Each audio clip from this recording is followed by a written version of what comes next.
Hi, welcome back to African Security, your program that looks into the issue of security in Africa and in the diaspora, courtesy of Africans in London TV.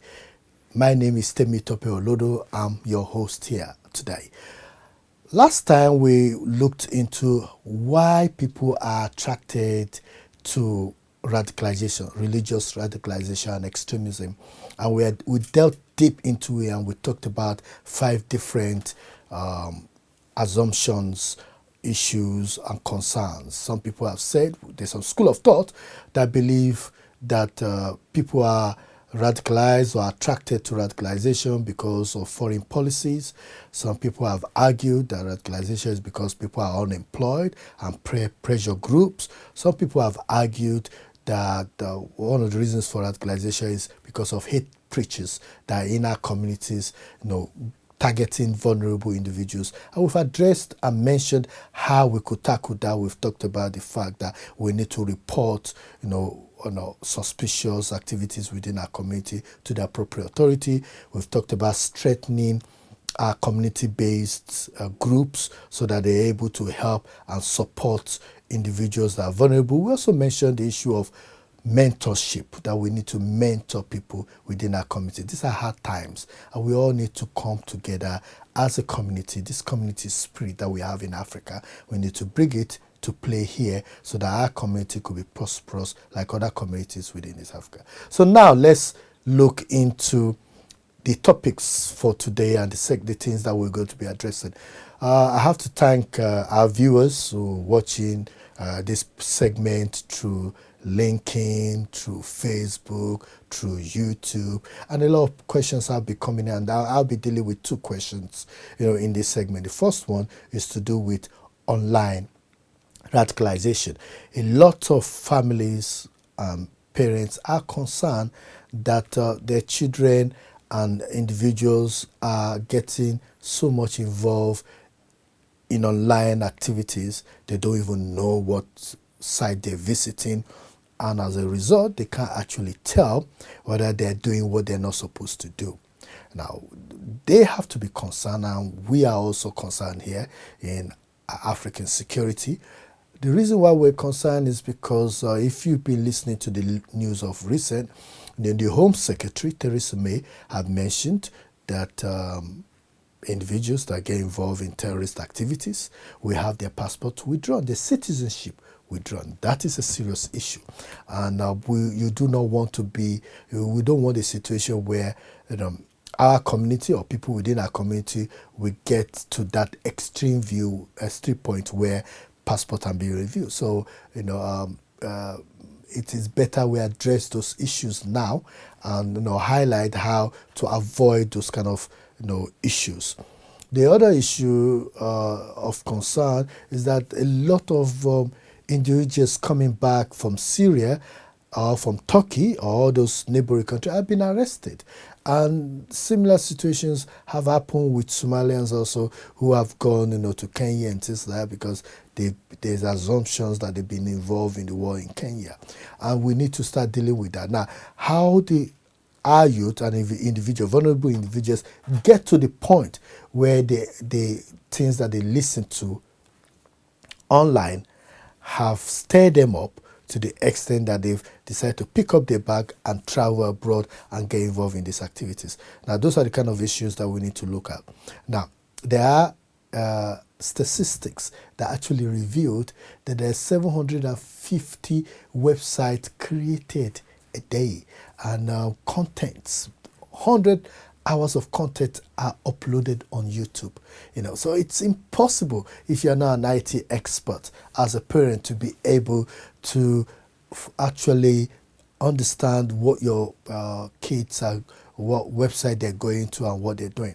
Taking into consideration also that some terrorist group from Africa, have already been proscribed in the United Kingdom. So if kids are watching those videos or those individuals that have actually been targeted by European countries as being preachers of hate, if kids are listening to their hate preaching, then you might get a knock on the door from security services asking you questions and checking you out and finding out what you're doing, and you don't want that. So there are lots of things that you could do. One of the things you could do is actually have a system on your computer where you could block out certain content from being watched on your program.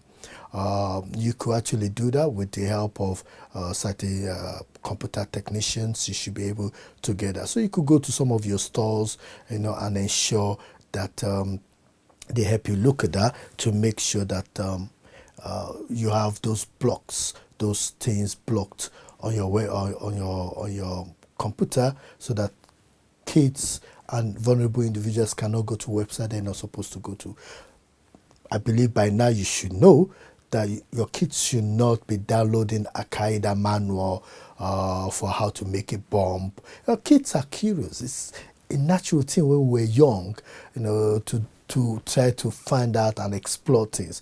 But there are certain things that we could explore, and there are certain red lines that we should not cross. And you should be having a discussion with your kid. That's the second thing. Because even before you even start blocking the computer, I think you need to sit down with your kids that are teenagers and have a discussion with them. And have a discussion and ask them, what's your position on this? What's your opinion on this topic and on that topic? You need to be able to feel your kids.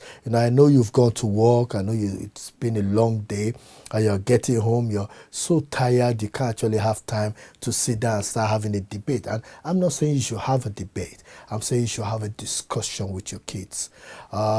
Let's have a short break, and when we come back, we'll be talking about more issues that we should be looking out for.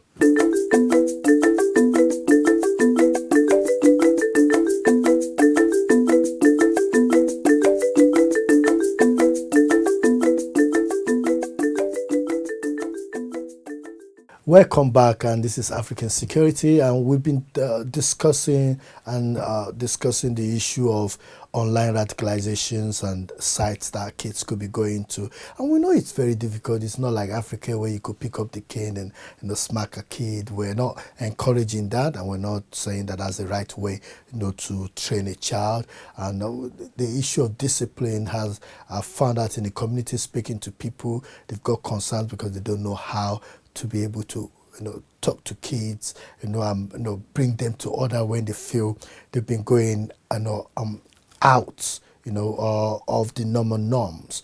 Now, that's why we're here, and in the next few weeks and months, we'll be telling you about community town hall events that we'll be hosting, that you could come and speak to our politicians in our community to discuss some of these issues. And also my number is down there on my email is going to be there. If you got kids who you feel or you notice things to do with radicalizations that you are really concerned about, then speak to us. That's why we're here for you. We'll be able to take you through, point you to the right direction and to the right organizations that deal with these kind of things. Because what you want to do is stop it before it becomes too late. The other issues that I feel that you need to actually look out for, when you're talking about this online thing, is the kind of friends that your kids are, keeping. Because sometimes, they lock themselves in their room, and they're going onto sites that they know, they're going to certain chat rooms and saying things they're not supposed to say. Because nowadays, if you go on Twitter and you're trying to bully somebody or say things, the kids might feel they are trying to be cool. So they will say, I love Al Qaeda, I'm part of the Brotherhood of the Al-Shabaab, I love Boko Haram, and I'm going to travel there. You will be getting a knock on your door for that.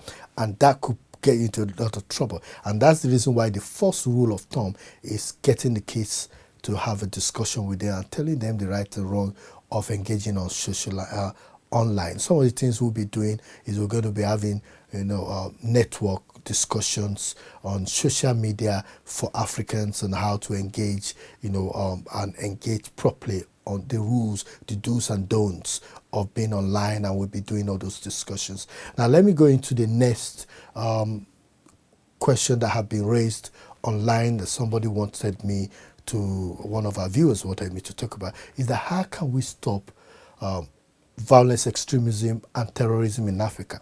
That's a $1 million question. Unfortunately, the challenge we have is that we do not have an inclusive democratic government in Africa. When I say that by inclusive, I mean that we have some form of democracy, but the democracy is not yet well rooted. So people have grievances which they cannot express through democratic means, and as a result, they decide to go down the violence route.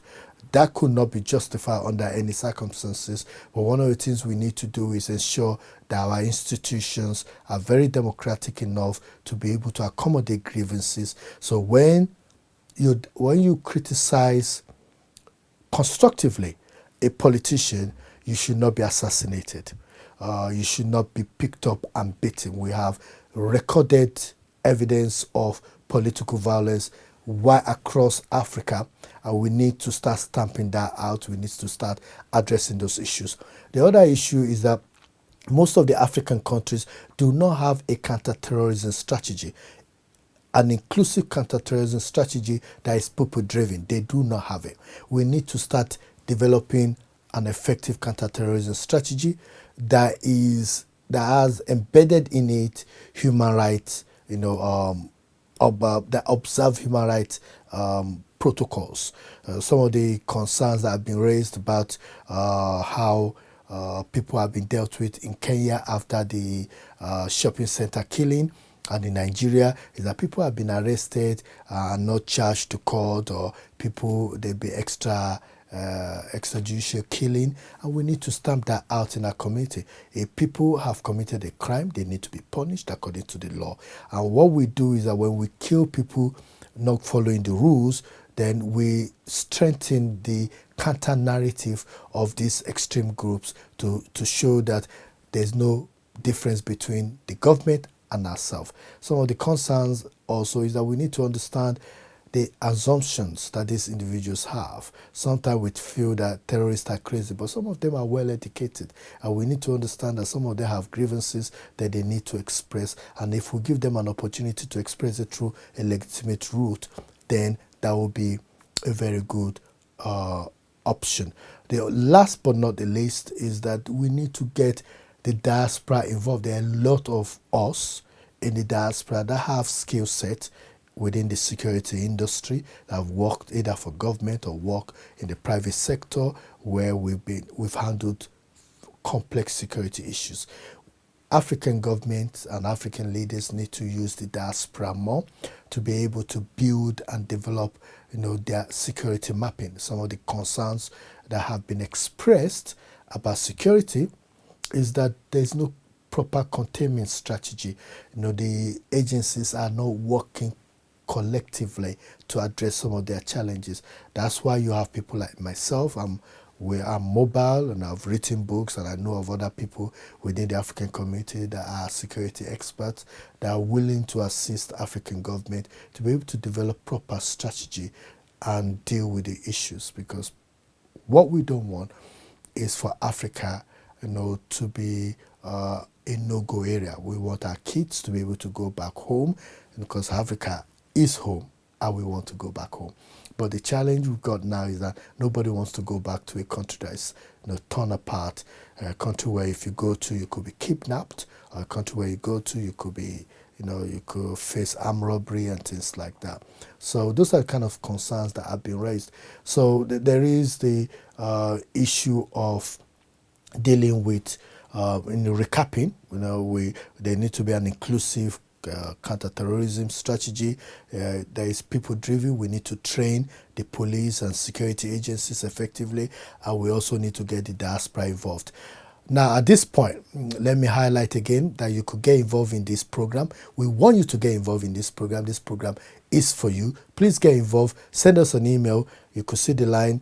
Get involved. Advertise yourself or sponsor this program, and keep your dial here. Do not change it. This is African Security. My name is Temitope Olodo. Thank you very much for watching.